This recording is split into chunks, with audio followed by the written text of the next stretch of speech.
G'day. Yeah, it's Dave from Outdoorsman Dave. This 55 litre pack along forces me to do is to actually think about the gear that I'm taking away. The principle of packing a pack is you're really supposed to have the heavier stuff towards the bottom and towards the back.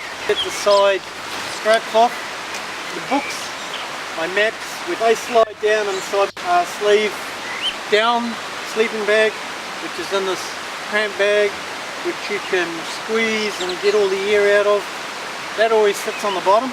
Just the old thermo rest, that goes in next, along with my silk liner for the sleeping bag. They stuff in corners really well. Auxiliary gear, it's actually my food. I leave that towards the top. Anything that you think you're going to get in and out of your pack a lot more regularly, try to keep that towards the top of your pack. And that's why my sleeping bag and my mat are right down the bottom. My headlamps, now I actually generally like these in the top compartment. In this top compartment I've also got my first aid. The things that you kind of need to get to quite quickly, there's what you call a dry bag. I like that to be in the top. And that's sadly all I can get in there. That's my cooking gear. I'm not going to be using that again until I get home. So that goes down the bottom. My outer shell for my legs. My outer shell for my upper body. The floor tent. My dry sack full of clothes. What you can actually do with these dry sacks, squeeze a lot of air out of them and use the dry sack as almost like a valve. So I'm squeezing all the air out. You can do this with your sleeping bag too, by the way, and the cramp bag. Tell you what, that's pretty good. They're really good, these dry sacks.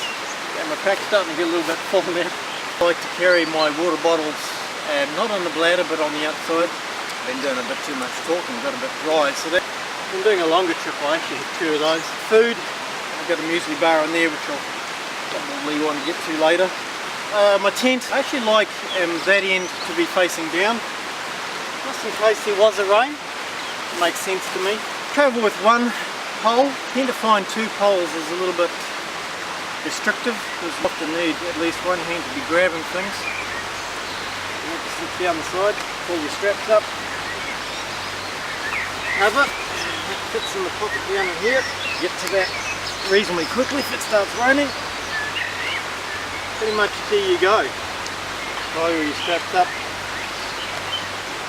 Okay, so that's all packed, we're good to go. I think we're sort of sitting around about 18 kgs. Saying this is the way that you have to do things, I'm just saying what works for me. I'll have another video probably coming out in another 2 to 4 weeks. Thank you so much for watching. I hope you've learned something. Click like and subscribe, and I look forward to catching you up next time. Here on.